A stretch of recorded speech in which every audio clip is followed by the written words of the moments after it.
말씀 보도록 하겠습니다. 오늘 우리에게 주신 말씀 사도행전 7장입니다. 사도행전 7장 오늘 우리 36절에서 38절까지 말씀, 우리 세 절의 말씀입니다. 우리 세 절의 말씀을 한 목소리로 읽도록 하겠습니다. 사도행전 7장 36절입니다. 시작. 이 사람이 백성을 인도하여 나오게 하고 애국과 홍해와 광야에서 40년간 기사와 표적을 행하였느니 이스라엘 자손에 대하여 하나님이 너희 형제 가운데서 나와 같은 선지자를 세우리니 하던 자가 곧 이 모세어라. 시내산에서 말하던 그 천사와 우리 조상들과 함께 광야 교회에 있었고 또 살아있는 말씀을 받아 우리에게 주던 자가 이 사람이라.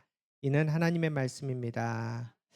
오늘 말씀 우리 이서희 목사님이 선포해 주십니다. 우리 가족에 처음 창립할 때도 우리 이서희 목사님이 말씀을 주셨고 또 중요한 역사의 순간순간마다 말씀해 주셨는데 오늘도 목사님을 통해서 이제 개척이라는 자를 떼고 거룩한 교회 사명 가운데 분명한 사명을 받을 수 있는 우리 가족이 되길 간절히 바랍니다. 이제 목사님 나오셔서 말씀 선포해 주시겠습니다.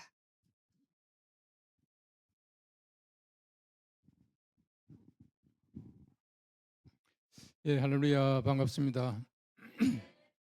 예, 제가 여러 번 왔었는데 제 얼굴을 기억하는 분들은 고참들이고 아마 그 외에 또 많은 분들이 또 새로 오셔서 교회가 참 이게 너무 이제 보기가 좋습니다. 또 하나님께서 우리 귀한 교회를 또 성장케 하시고 또 함께 하심을 감사를 드립니다.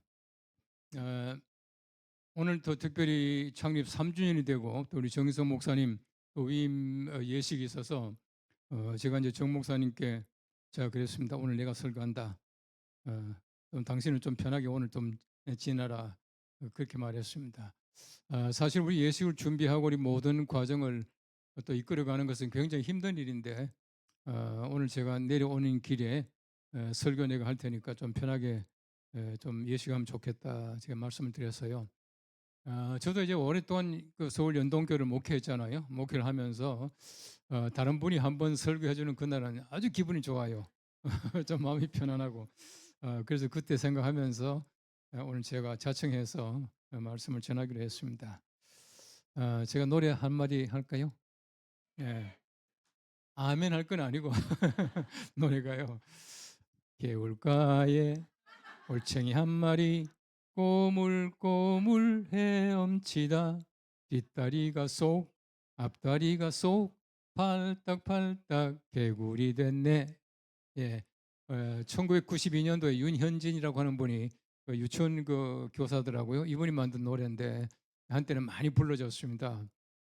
근데 이 노래는 참 재미도 있지만 참 중요해요. 왜 중요하냐면은 올챙이가 꼬물꼬물 물속에서 헤엄을 치다가 뒷다리가 나오고 앞다리가 나와서 개구리가 되니까 이제 꼬리가 잘라지고 개구리가 되니까 그다음에 팔딱팔딱 뛰어다녔다 그렇게 말하고 있습니다. 올챙이는 무태서 못 놀잖아요. 밖에 나가면 안 되잖아요. 그러나 개구리가 됐다라고 하는 것은 물 속에서도 헤엄치지만은 또 땅에서도 무태서도 여기 뛰어다닐 수가 있어요. 어떤 분이 말하기를 우리 그리스도인들의 삶이라고 하는 것은 양서류의 삶이다. 그리고 개구리 같은 삶이다. 그렇게 얘기를 했습니다. 이 말이 무슨 말이냐 하면은 우리가 하나님의 나라와 이 땅의 나라를 동시에 사는 사람들이에요. 우리가 아직도 이 땅에 있지만은 우리는 이미 하나님의 사람 된 줄로 믿습니다. 하나님의 사람들이거든요. 또 우리가 사실은 보면 현재라고 하는 시간 속에 살지만은 과거라고 하는 하나님의 시간 속에서 살고 또 미래라고 하는 우리 예수 그리스도의 시간 그 속에 우리가 살고 있어요. 우리는 바로 모든 시간 속에 함께 살고 있고 모든 공간 속에 함께 살고 있는 이중적인 삶을 살아야 하는 것이 그리스도의 삶이다라고 하는 것입니다. 그런 면에서 볼 때 우리가 이 땅에 살지만 이미 하나님의 사람인데 우리가 하나님의 나라를 향해서 매일매일 나아가는 삶을 살아가고 있어요. 우리가 가만히 정치하고 있는 것이 아니라 우리 시간 속에서도 과거에서부터 이때까지 왔지만은 미래를 향해서 하나님의 거룩하신 나라 향해서 나아가는 것이 미래라고 하는 것은 시간적으로 우리의 미래 그 앞날이지만은 공간적으로 하나님의 나라라고 하는 두 가지 의미를 가지고 있습니다. 우리가 구약 성경 말씀 보시면 여러 가지 많은 얘기들이 나오는데 우리 성경 전체의 주제는 예수 그리스도이시죠. 예, 구약 성경 전체가 예수 그리스도 얘기입니다. 구약 성경 말씀은 오실 예수님, 또 신약 성경 말씀은 오신 예수님, 요한계시록은 다시 오실 예수님 이렇게 나와 있습니다만은 어쨌든 예수 그리스도가 바로 성경 전체의 주제, 주인이십니다. 그런데 예수님께서 오시기 전에 구약 성경 말씀이라고 하는 것은 예수님께서 오실 것을 미리 상징적으로 또 모형적으로 말씀해 주시는 것이에요. 그래서 우리 구약 신학이라고 하는 공부를 하다 보면은 모형학이라고 하는 주제가 나와요. 모형학. 모형학이 뭐냐면은 구약에 나오는 모든 인물들과 모든 사건들은 예수 그리스도의 모형이다라고 하는 뜻입니다. 그래서 모형학 그렇게 말을 해요. 영어로 말하면 타이폴로지, 이 타이폴로지라 그렇게 말하는데, 자 어쨌든 보십시오. 구약 성경 말씀에 나오는 많은 인물들이 있습니다. 요나라고 하는 사람도 있고 요셉도 있고 많이 있잖아요. 요나가 큰 고기 뱃속에 들어가서 며칠 있었다? 3일 있잖아요.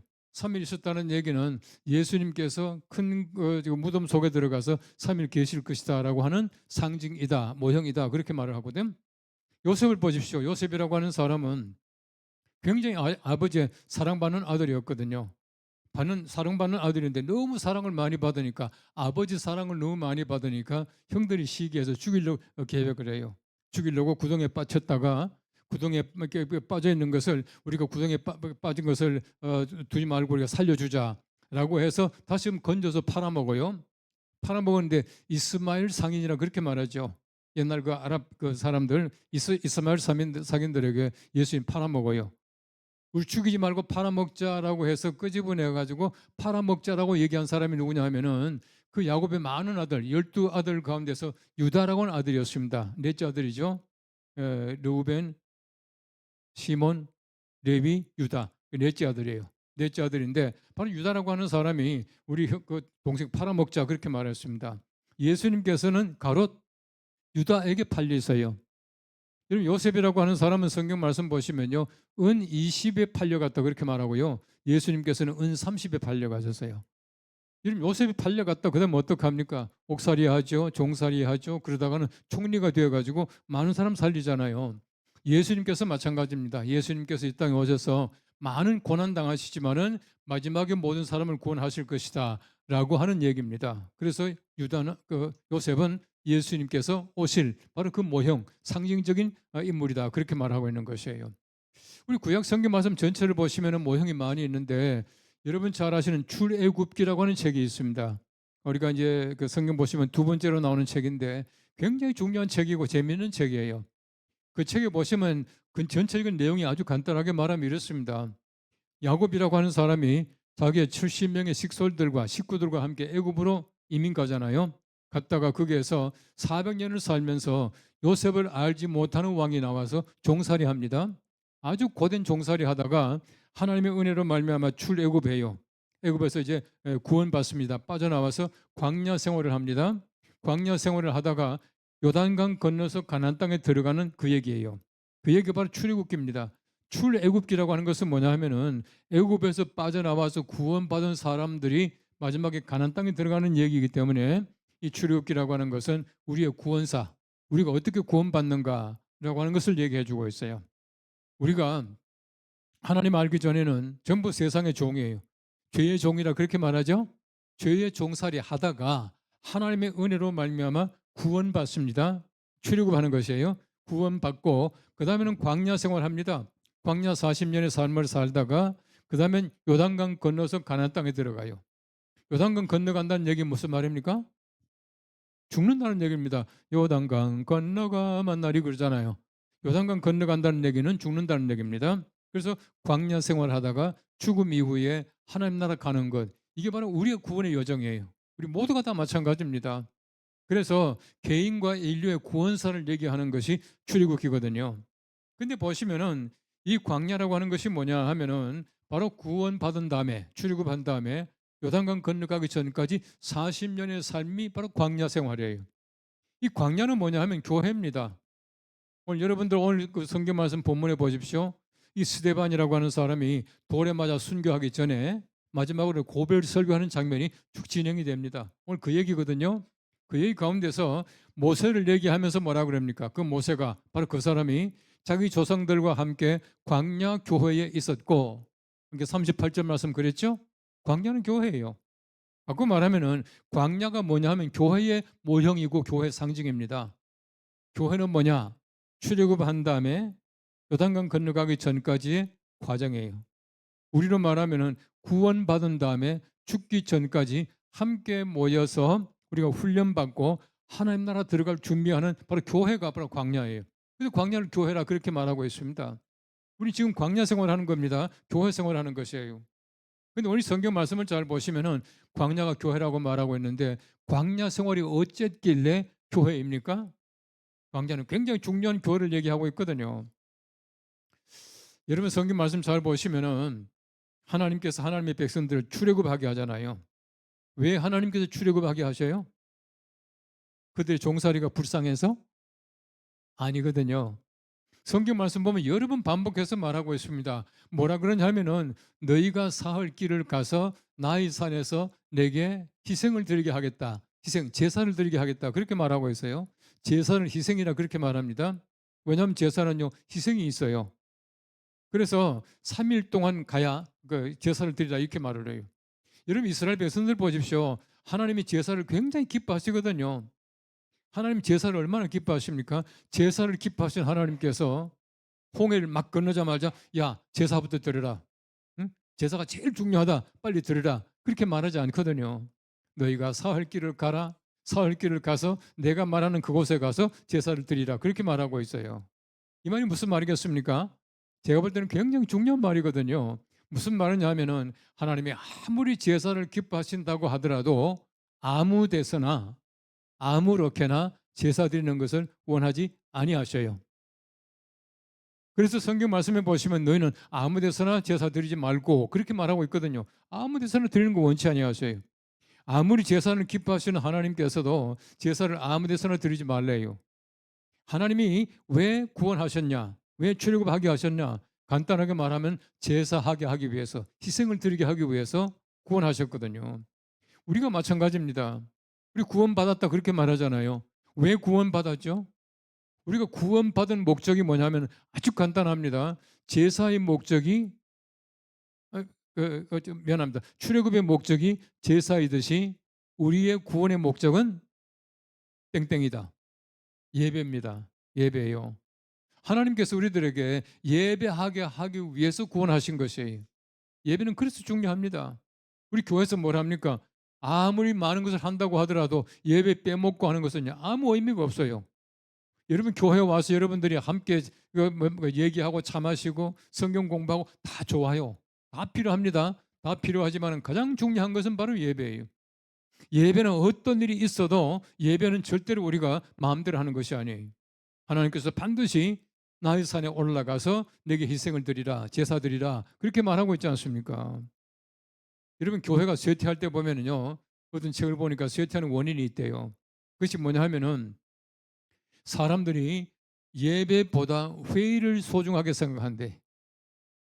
뭐 이거 우리가 뭐 당회합시다, 재직회합시다, 무슨 뭐 남성교회 여전도에 모입시다 하면 열심히 모이는데 예배는 빼먹는다는 거예요. 그리고 그때는 바로 교회가 쇠퇴하는 모습이다. 두 번째는 뭐냐 하면요. 일반적으로 우리가 교회보다도 기관이 발달한대요. 기관이라고 하는 것은 우리 교회가 세운 방송국도 있고 신문사도 있고 하잖아요. 이런 데 많은 사람들이 관심을 가지고 교회는 별 관심이 없다는 거예요. 교회가 세워진 신문사에 가서 일하고 거기서 마저 월급 받고 내가 일하는 것 여기에 만족한다는 겁니다. 그렇게 되는 것 같으면 교회는 쇠퇴한대요. 세 번째는 뭐냐 하면은 하나님의 말씀을 문자적으로 믿지 않고 상징적으로만 해석하면 교회가 쇠퇴한대요. 이 말은 무슨 말이냐 하면요. 에이 뭐 예수님 부활했겠냐. 우리가 부활의 정신으로 살라고 하는 거지. 어떻게 마치 무리로 걸어갔겠냐. 그 밑에 돌이 있었겠지. 뭐 이런 거. 그러면서 생각한다는 겁니다. 이런 것은 바로 교회가 쇠퇴하는 모습이다. 그렇게 말을 하고 있어요. 여러분들이 마찬가지입니다. 우리가 예배라고 하는 것은요. 정말 우리가 목숨 걸고 할 만큼 소중한 것이에요. 왠지 아세요? 우리를 구원하시기 위해서 예수님께서 어떻게 했습니까? 목숨 버렸잖아요. 바꿔 말하면은 구원의 목적이 예배인데 예수님께서 구원하시기 위해서 십자가에서 목숨 버리셨으니까 우리도 목숨 걸고 예배해야 된다는 거예요.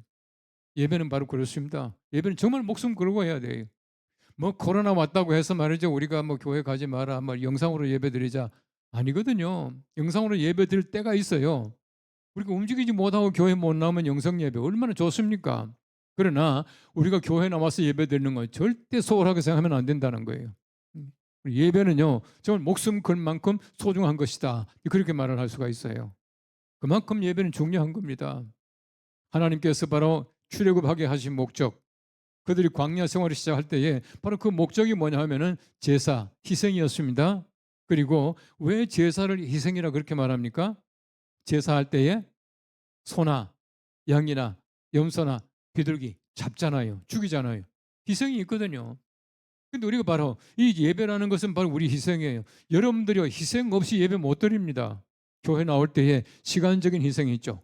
시간도 드려야죠. 내가 아무리 피곤하다고 하더라도 교회까지 나오잖아요. 그러다 보십시오. 우리가 헌금도 해야 되잖아요. 내 여러 가지 많은 걸 바치지 않습니까? 예배는요, 정말 희생이 있어야 돼요. 희생 없는 예배라고 하는 것은요, 올바른 예배가 아니라고 하는 것이.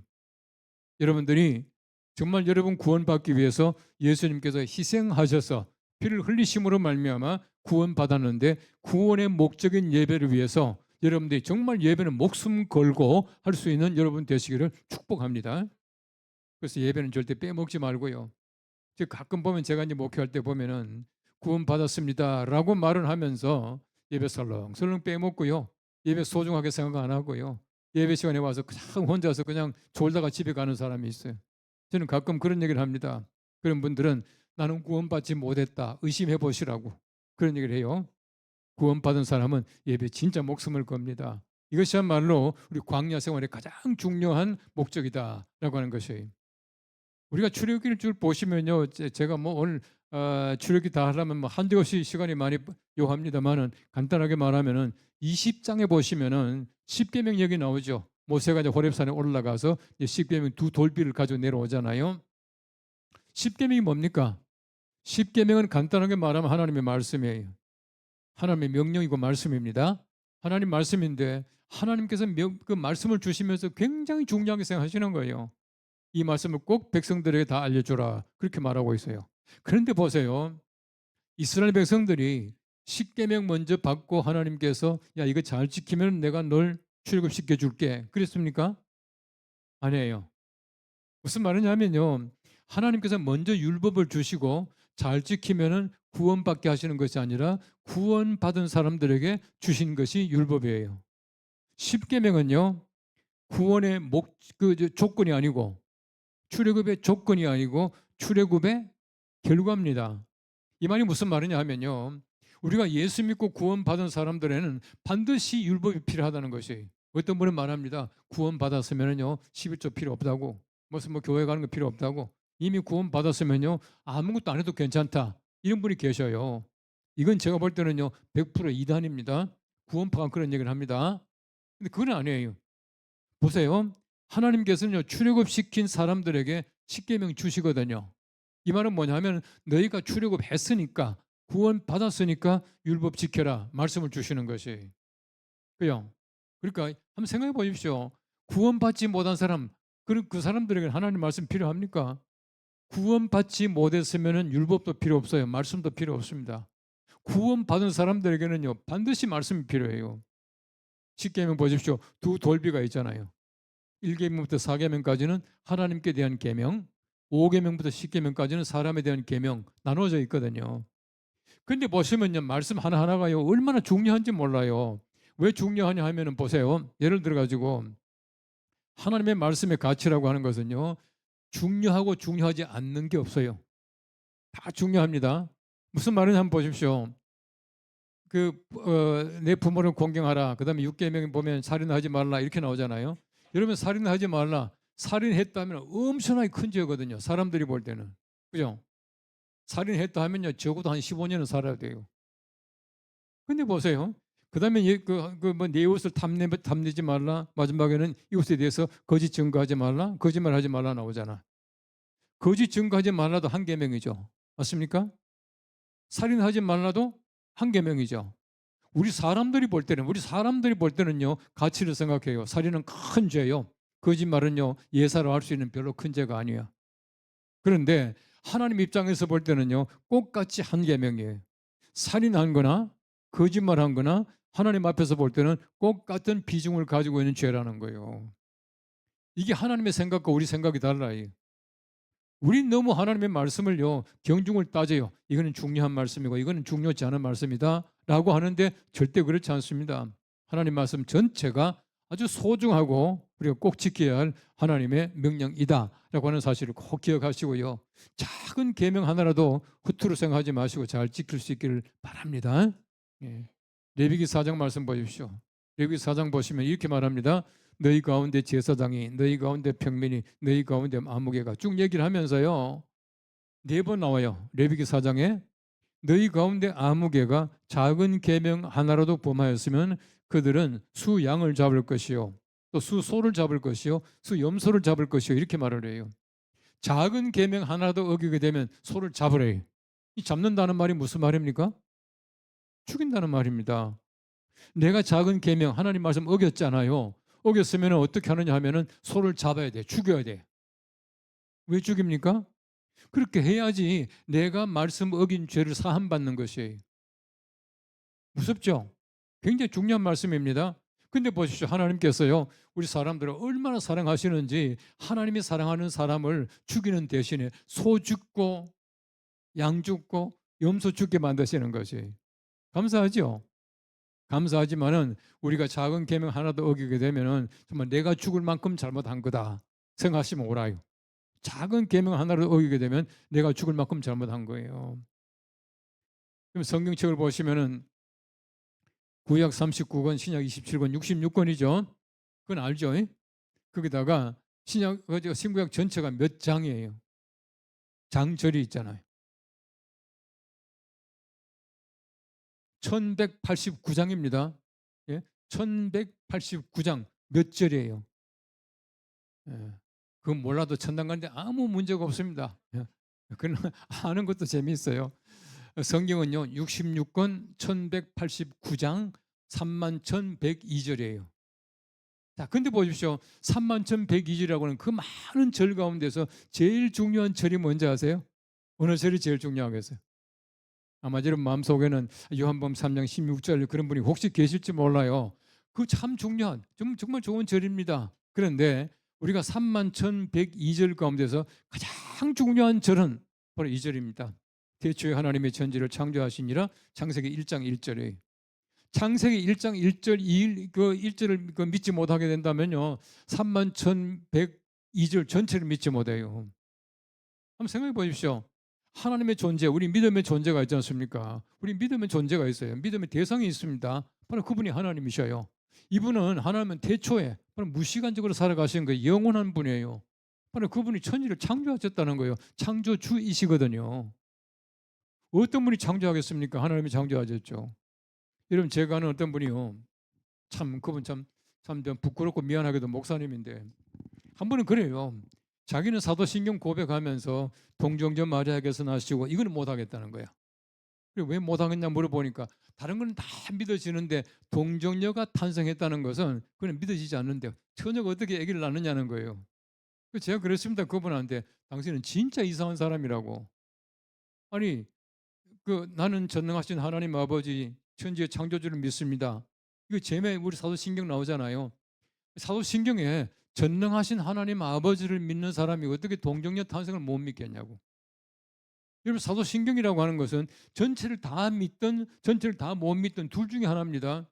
그잖아요. 요거는 믿고 요거는 못 믿겠다. 이건 제가 볼 때는요, 그 사람이 이상한 사람이에요. 믿음이 좀 삐뚤어진 사람이에요. 바꿔 말하면요, 태초에 하나님이 천지를 창조하시니라, 이 말씀이요 31,102절 가운데 바로 서론입니다. 가장 중요한 서론, 바로 이것 때문에 우리가 모든 걸 다 믿을 수가 있는 것이에요. 하나님 믿어보십시오. 성경 못 믿는 게 있겠어요? 하나님 믿어보십시오. 우리가 구원을 못 믿겠습니까? 다 믿을 수 있다는 것이거든요. 그래서 우리가 성경 말씀이라고 하는 것은 전체가 하나님의 말씀이고 전체가 바로 우리에게 구원을 주시는 하나님의 능력이다라고 고백하고 있는 겁니다. 이 하나님 말씀을 여러분들이 날마다 묵상하시면서 마음에 잘 새길 수 있게 되기를 축복합니다. 우리 한국을 보시면요, 참 재밌습니다. 역사가 1884년도에 알렌이라는 의사가 처음 들어와요. 의사가 들어와서 그다음에 이제 처음에는 그분이 이제 의사기 때문에 들어왔다가 다시금 미국 갔다 돌아올 때는 외교관으로 들어오는데 이분이 한국에 와서요. 1886년도에 고종 황제를 만나서 제중원이라고 하는 병원을 만듭니다. 근데 그 병원이 우리나라 최초의 서양 병원이에요. 바로 이제 그 병원의 후신이 지금 그 세브란스 병원이에요. 그런데 우리나라의 선교사가 1882년도에 들어왔는데요. 1884년도에 들어왔는데 1882년도에 알렌 선교사가 들어오기 2년 전에 이미 성경책이 들어오는 거예요. 그때 성경책이라고 하는 것은 로스 목사님이라고 하는 분이 중국 그 심양 옛날 봉천 그랬죠. 존 월스라고 하는 사람이 자기의 처남인 존 맥킨타이어 그다음에 한국 사람 서상윤, 백홍준, 김진기, 이용백 이런 분들이 함께 번역을 해가지고 서상윤 씨가 성경책을 가지고 한국 땅에 들어와요. 그게 바로 1882년도입니다. 참 묘한 건 한국에는요 선교사가 들어오고 교회가 세워지기 전에 이미 성경책이 들어와 있었던 거예요. 얼마나 묘합니까? 선교사가 훌륭하겠어요? 성경이 훌륭하겠어요? 선교사가요 아무리 말씀을 잘한다고 하더라도 아무리 말씀을 잘 가르친다고 하더라도 성경만 하겠어요? 아니잖아요. 여러분 제가 설교를 갖다 아무리 잘한다고 하더라도 성경만큼 하겠어요? 그건 못 하잖아요. 그런데 보십시오. 선교사보다 2년 전에 이미 성경책이 들어와 있었다. 얼마나 신기한 나라인지 몰라요. 그래서 잘 보시면 한국 땅은요 참 묘한 게 한국 교회들은 성경 말씀을 되게 열심히 공부해요. 말씀 공부 열심히 하고요. 말씀 뭐 암송도 많이 하고요. 또 우리가 성경 필사도 하고요. 얼마나 많이 합니까? 이 모든 것 전부 다가 하나님의 말씀이 선교사보다 먼저 들어왔다라고 하는 한국의 특징이며 하나님께서 말씀의 복을 주신 그 하나님의 은혜라고 생각이 되어져요. 한국교회는 참 그 은혜를 많이 받았습니다. 마틴 루터가요 1517년에 종교 개혁을 하죠. 1517년이 굉장히 중요해요. 마틴 루터가 95개 조항을 위텐베르크라고 하는 그 교회 문 앞에 붙여놓고 이 종교 개혁을 단행을 하는 거예요. 그런데 사실은 보면 1517년도 중요하지만은요 1521년이 굉장히 중요해요.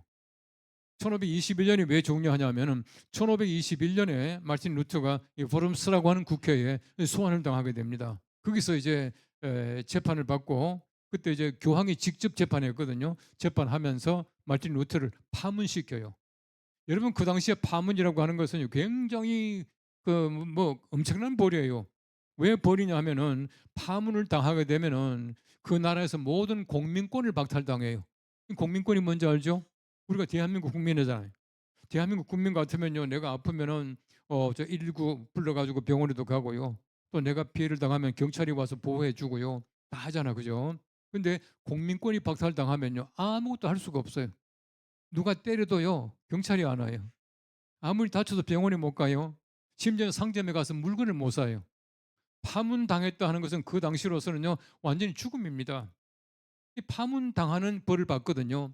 근데 그때에 그 바르트부르크라고 하는 그 성이 있습니다. 이 바르트부르크라고 하는 성의 성주가 누구냐 하면은 그 프리드리히 2세라고 하는 사람인데 이 사람이 그 선제후였어요. 선제후라고 하는 얘기는 황제를 선출할 수 있는 권리를 가지고 있는 제후가 선제후거든요. 굉장히 높은 사람이죠.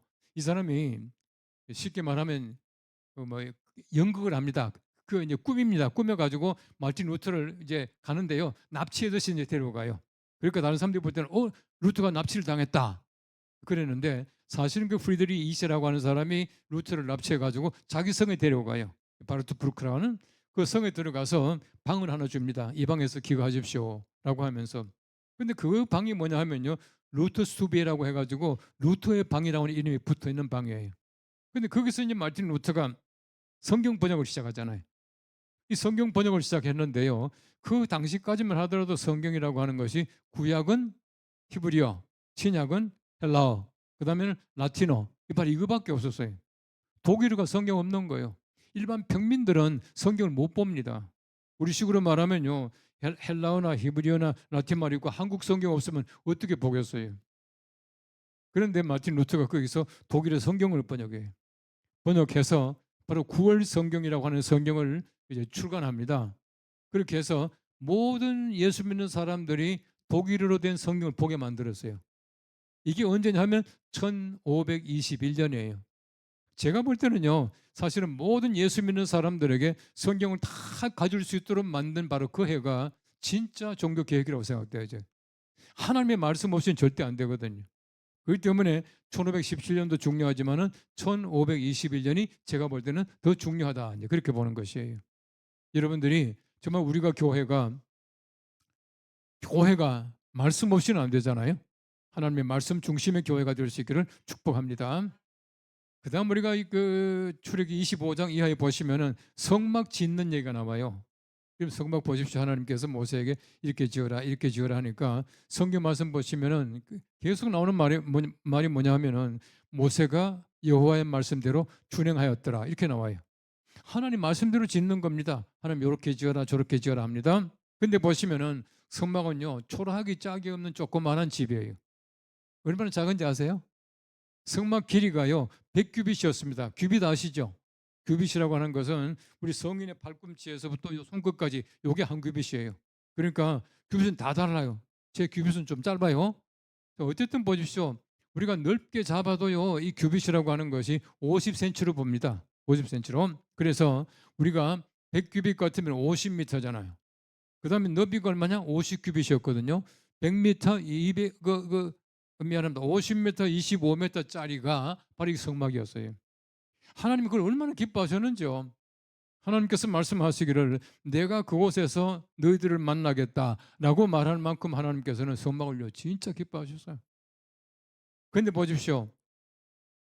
60만이라고 말하지만은요 학자들은 말하기를 거의 한 300만 가까이 된다 그렇게 보거든요. 60만이 뭐냐면은 어린이 다 빼고 여자 다 빼고 늙은이 다 빼고 군대 나갈 장정들만 60만이었거든요. 그러니까 대개 한 280만에서 320만까지 봐요. 300만 가까운 사람들에게 50m, 25m짜리 집 하나 지어놓고 하나님께서 너무 기뻐하시는 거예요. 여러분 출애굽기 40장 제일 마지막 보시면요. 성막을 완성하는 것이 출애굽기의 끝이에요. 근데 그것이 보시면요. 하나님이 얼마나 기뻐하셨는지요. 그 영광이 얼마나 찬란했던지 모세가 감히 성막 안에 들어가지 못했대요. 왜냐? 너무 찬란하니까 너무 빛나서요. 그래서 그 성막 위에 하나님께서 항상 하나님의 영광으로 가득 차게 해서 그 300만 그 많은 사람들이 매일같이 성막 위에 떠 있는 하나님의 영광을 바라보고 살아갈 수 있도록 만들어 주는 것이 굉장히 초라합니다. 굉장히 작습니다. 보잘것없는 집이에요.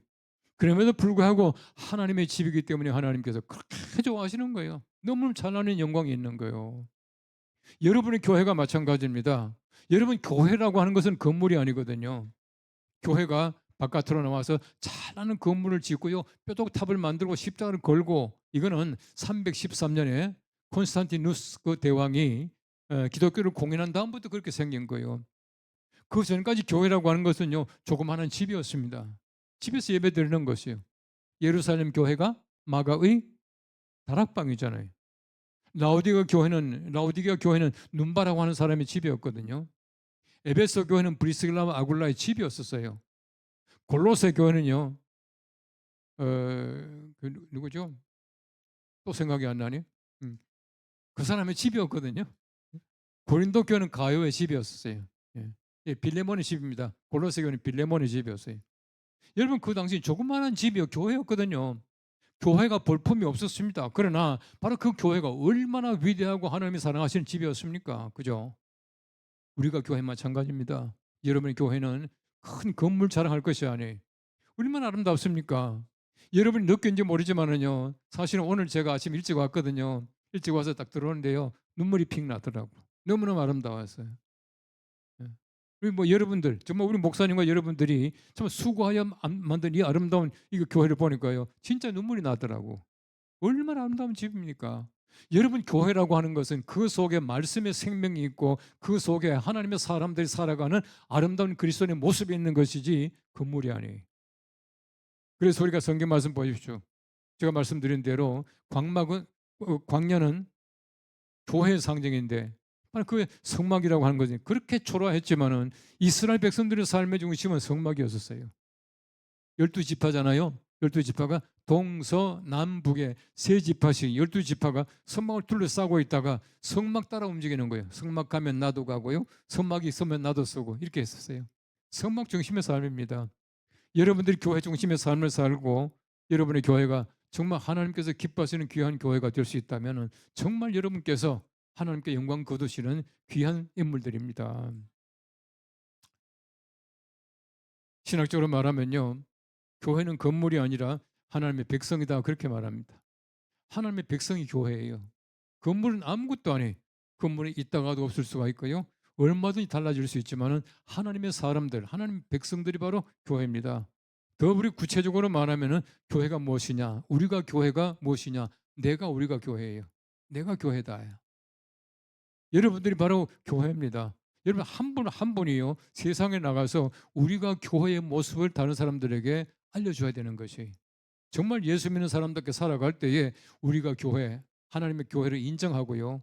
여러분들이 교회 오십시오 말하지 않아도 올 수 있게 된다는 것이 아무쪼록 우리가 교회 하나님의 거룩한 이름을 가지고 있는 교회인데 우리가 교회입니다. 내가 교회입니다. 라고 하는 그 고백이 날마다 함께 하시기를 바라고 하나님께서 광야 생활 속에서 아름다운 귀한 삶을 살다가 요단강 건너 가나안 땅에 들어간 것 같이 우리가 교회에서 여러분들이 신앙생활 잘 하시고 이미 구원받았는데 요단강 건너 가나안 땅 죽음 이후에 하나님의 나라에 무사히 들어갈 수 있는 귀한 하나님의 백성들 되시기를 축복하며 하나님의 거룩한 사랑으로 여러분 한 분 한 분 사랑합니다. 기도하겠습니다. 하나님 감사합니다. 우리가 교회 하나님이 세우신 귀한 교회입니다. 광야 생활이 바로 교회 생활이었는데 그들이 예배 중심에 하나님의 거룩한 삶을 살았고 또 하나님의 말씀을 받아서 말씀을 실천하고 또 아름다운 또 성막을 지어 하나님께서 영광 거두셨는데 우리가 교회가 정말 예배 중심의 교회, 말씀 중심의 교회, 정말 교회를 사랑하는 귀한 성도들 될 수 있도록 은총 베풀어 주시옵소서. 예수님의 이름으로 기도합나이다.